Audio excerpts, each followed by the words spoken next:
नमस्कार दोस्तों, physics with Kundan sir में आप सभी लोगों का स्वागत है।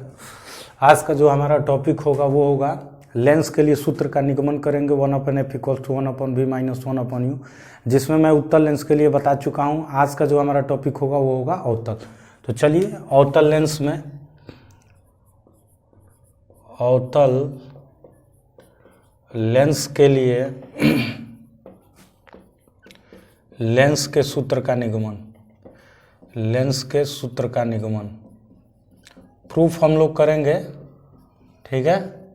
यानी 1/f = क्या होता है 1/v - 1/u। तो इसी चीज़ को हम लोग प्रूफ करेंगे। फिलहाल तो ध्यान रखिएगा, उत्तल लेंस में मैं बता चुका हूँ, जैसे जैसे उत्तल लेंस में हुआ था ठीक वैसे ही क्या होगा अवतल लेंस में भी होगा। चलिए तो सबसे पहले हम लोग फिगर बनाएंगे, क्योंकि फिगर के थ्रू ही ये प्रूफ होगा। तो ये हो गया आपका अवतल लेंस।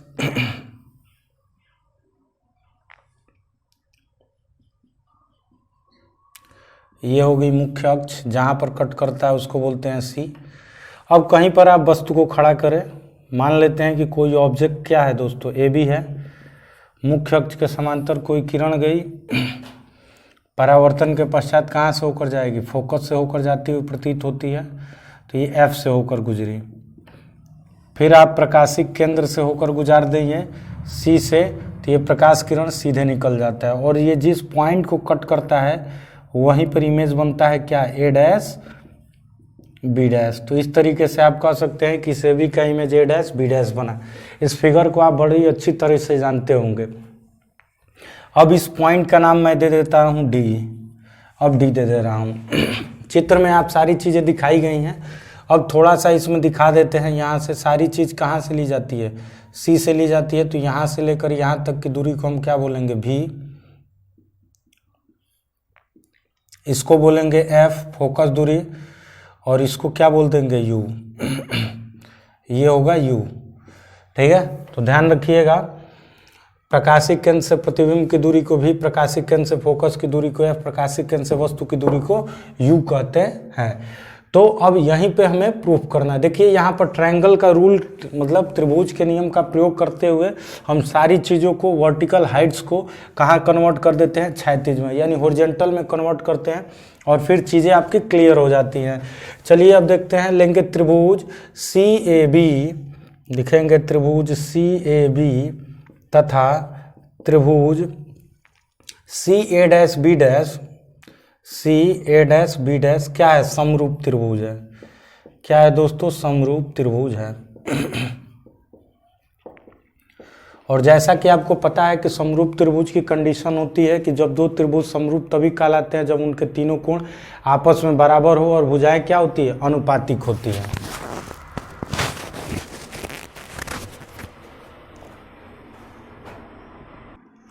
तो यहीं पर हम लोग देखेंगे एंगल्स को बराबर करेंगे, क्योंकि बराबर कोण होने चाहिए और भुजाएं अनुपातिक। तो देखिए त्रिभुज CAB में आप देखेंगे एंगल A किसके बराबर होगा, एंगल A' के बराबर। तो लिखेंगे चूंकि एंगल A बराबर क्या हो जाएगा, एंगल A', क्योंकि ये 90 डिग्री है। अब आप देखिए कि CACB और A', तो एंगल ACB = एंगल A', क्यों, क्योंकि दोनों में एंगल C क्या है दोस्तों, इक्वल है। यानी ACB और A', तो दोनों में C इक्वल है। अब जाहिर सी बात है कि जब दो त्रिभुज के तीनों कोण, दो कोण आपस में बराबर है तो तीसरा कोण इक्वल ही होगा, यानी एंगल B किसके बराबर हो जाएगा, एंगल B' के। तो एंगल B बराबर एंगल B'। तो इस तरीके से आपको पता हो गया कि दो त्रिभुज CAB और CA', के तीनों कोण आपस में बराबर है। तो जब दो त्रिभुज के तीनों कोण आपस में बराबर होते हैं तो ये समरूप त्रिभुज कहलाते हैं। और समरूप त्रिभुज की कंडीशन होती है कि उनकी भुजाएं क्या होती है, कोण बराबर होता है, भुजाएं अनुपातिक होती है। और अनुपात कैसे बनाते हैं, खड़ी भुजा अपॉन खड़ी भुजा।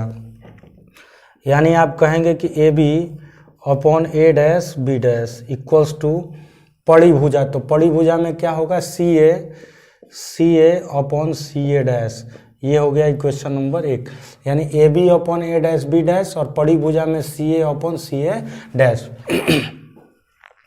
तो दो त्रिभुजों को दिखाया जा चुका है, सी ए बी और सी ए डैश बी डैश को दिखाया जा चुका है।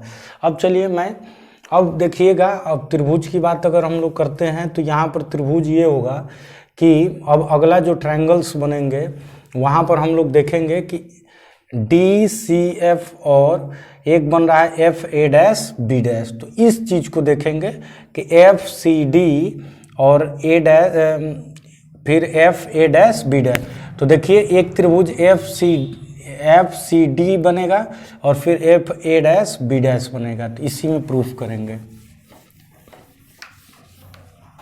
तो लिखेंगे चूंकि त्रिभुज एफ सी डी तथा त्रिभुज F A dash B dash क्या है, समरूप त्रिभुज है, समरूप त्रिभुज है। तो ध्यान दीजिएगा कि एफ सी डी तथा F A dash B dash समरूप त्रिभुज है, और दो त्रिभुज समरूप तभी होंगे जब उनके तीनों कोण क्या होंगे दोस्तों, इक्वल्स होंगे। तो इक्वल कैसे होगा, देखिए एफ सी डी में एंगल सी बराबर क्या होगा, एंगल सी बराबर एंगल ए डैश होगा। क्यों, क्योंकि 90 डिग्री एंगल सी, यानी एंगल सी टोटल 90 बन रहा है, ए डैश बन रहा है। अब देखिएगा यहाँ पर एफ सी एफ डी और A dash F B dash, यानी यहाँ पर जो एंगल बन रहा है एफ, ये दोनों में इक्वल है। तो आप कह सकते हैं कि angle F equals to angle F, दोनों में सेम एंगल है। जाहिर सी बात है कि जब दो त्रिभुज के दो कोण आपस में बराबर है तो तीसरा कोण भी बराबर होगा, यानी डी किसके बराबर होगा, बी डैश के। तो एंगल डी बराबर क्या होगा, एंगल बी डैश। तो इस तरीके से आप कह सकते हैं कि दो त्रिभुज समरूप हो गए। तो दो त्रिभुज समरूप होगा तो उसके तीनों कोण बराबर, तो भुजाएं अनुपातिक, यानी कहेंगे कि C D upon A dash B dash. तो C D upon A dash B dash equals to, आप कह सकते हैं C D upon A dash B dash equals to क्या होगा, सी एफ अपॉन क्या हो जाएगा, C F upon A dash F होगा। तो इस तरीके से ये इक्वेशन हो गया 2। बस इसके आगे ही हम लोग प्रूफ करेंगे, थोड़ा सा ध्यान दीजिएगा, इसको उतारते रहिए आप कॉन्सेप्ट को। यहाँ पर दोस्तों इक्वेशन 2 बन चुका है। अब देखिएगा, देखेंगे चूंकि देखिए सी डी किसके इक्वल है, ए बी के पैरेलल है, यानी सी डी जो है, इस सी डी की बात करें तो ये सी डी पैरेलल है किसके, ए बी के। तो चूंकि लिखेंगे कि सी डी बराबर क्या है, ए बी। तो इसलिए समीकरण 2 से, तो अगर आप समीकरण 2 से देखेंगे तो सी डी की जगह क्या रखेंगे दोस्तों, ए बी। तो आप रख दे A B upon A dash B dash equals to C F upon A dash F. इस तरीके से आप कर सकते हैं इक्वेशन नंबर 3।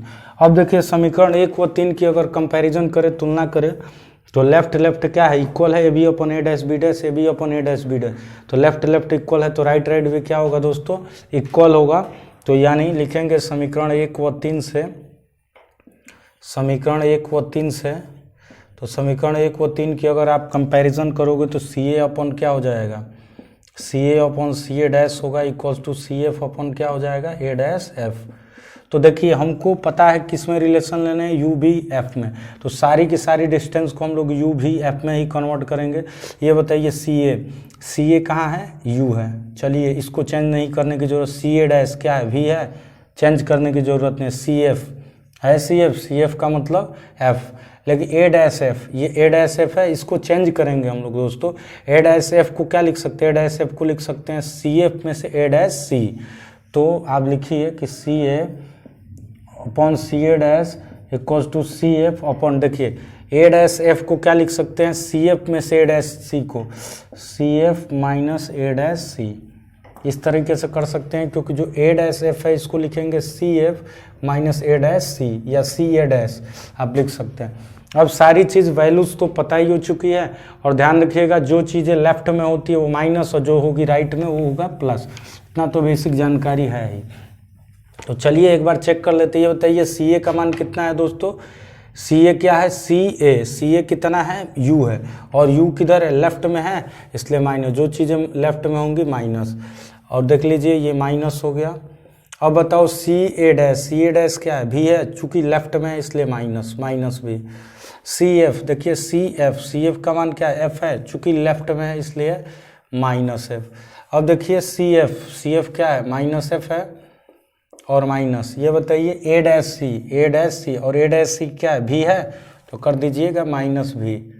जो चीज़ें लेफ्ट में होती है माइनस होती है, साइन कन्वेंशन, माइनस माइनस ये कट जाएगा, u बाई भी, तो ये माइनस एफ और ये क्या हो गया, माइनस एफ प्लस भी। चलिए अब मैं फिगर मिटा दे रहा हूँ और आगे हम लोग प्रूफ करेंगे। अब आसान हो गया है। तो देखिए u ब्रैकेट में माइनस एफ प्लस भी बराबर माइनस भी एफ, मल्टीप्लाई कीजिए, minus U F plus you भी बराबर माइनस भी एफ। तो आप देखो इधर लाओ, आप इसको इधर ले जाओ, तो यू भी बराबर क्या हो गया, माइनस भी एफ और प्लस क्या हो गया, यू एफ।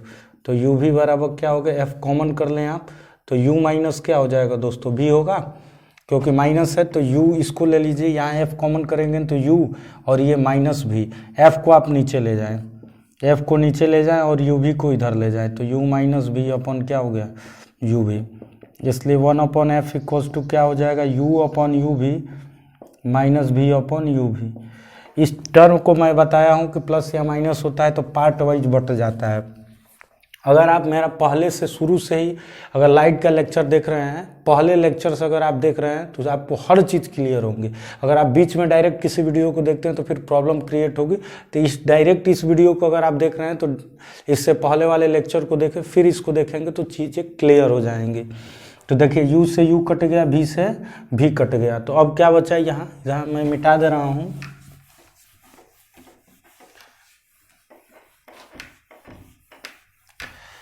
चलिए तो अब देखिए, इसलिए 1/f इक्वल्स टू क्या हो गया, 1 यहाँ बच गया v और माइनस 1/u। तो इस तरीके से दोस्तों आपका यह फॉर्मूला प्रूफ होता है। आपको पता ही है कि जहाँ u क्या है, v क्या है, f क्या है। u जो है प्रकाशीय केंद्र से वस्तु की दूरी है, v प्रकाशीय केंद्र से प्रतिबिंब की दूरी और f क्या है, फोकस दूरी है। तो देखिए मैंने उत्तल वाले लेक्चर को भी बना दिया है और अवतल वाला भी मैंने पढ़ा दिया। तो उत्तल और अवतल वाला टॉपिक बिल्कुल क्लियर हो चुका होगा। तो लेंस में किसी भी प्रकार की प्रॉब्लम अब आपको आनी नहीं चाहिए। अब इसके आगे मैं एक दो टॉपिक, जैसे आवर्धन है, रेखीय आवर्धन क्या होता है, उसमें कुछ कंडीशंस होते हैं पॉजिटिव निगेटिव के, उसको मैं अगले आवर्धन को डिफाइन करूँगा।